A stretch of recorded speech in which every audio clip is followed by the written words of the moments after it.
큰 기대를 걸기 어려워지면서 삼성전자 휴대폰 사업은 성장성이 둔화되고 있습니다.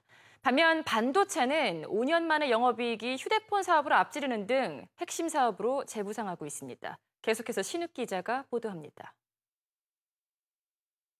올해 상반기 반도체 부문의 영업이익은 6조 3,300억 원으로 전체 영업이익 12조 8,700억 원의 절반에 달합니다. 반기 기준으로 사상 최대 수준입니다. 실적 호주의 선봉에는 D램이 섰습니다. 올해 상반기 삼성전자는 D램 세계 시장 점유율이 45.1%로 반년 사이 5.5%포인트 높아졌습니다. 모바일 AP를 중심으로 한 시스템 LSI 부문도 2분기에 소폭 흑자로 돌아섰습니다. 반면 전략 모델들이 잇따라 기대에 못 미친 휴대폰 사업은 위축된 모습입니다. 올해 상반기 삼성전자 휴대폰 사업 부문의 영업이익은 지난해 절반 수준인 5조 5천억 원입니다. 지난 2013년 전체 영업이익의 68%를 차지했던 휴대폰 사업의 비중은 지난해 58%로 줄어든 데 이어 올해 상반기에는 42%까지 낮아졌습니다. 삼성전자는 휴대폰 사업 실적이 둔화된 지난해 하반기부터 반도체 사업에 투자와 직원을 더 늘리고 있습니다. 지난해 시설 투자 23조 4천억 원 중 반도체가 차지한 비중은 61%인 14조 3천억 원으로 사상 최대를 기록했습니다.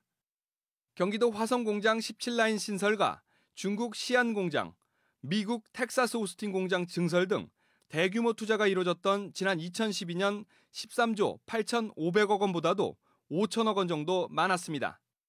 지난해 4분기에만 5조 5천억 원이 반도체에 투자됐습니다.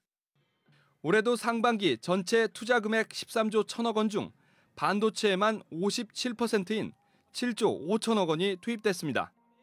삼성전자는 올해 시설 투자 규모를 지난해보다 늘릴 계획이어서 올해 반도체 투자는 15조 원에 달할 전망입니다.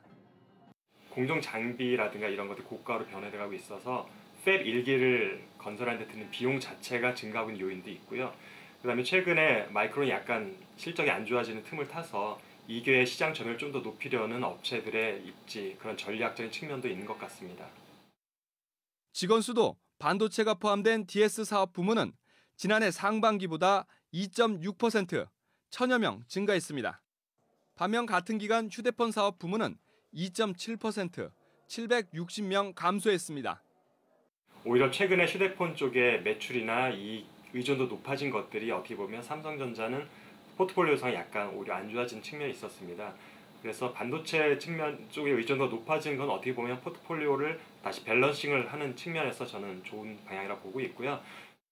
지난 5년 동안 삼성전자를 이끌어왔던 스마트폰 사업 성장이 둔화되면서 삼성전자의 사업 구조가 휴대폰에서 반도체 위주로 재편되고 있습니다.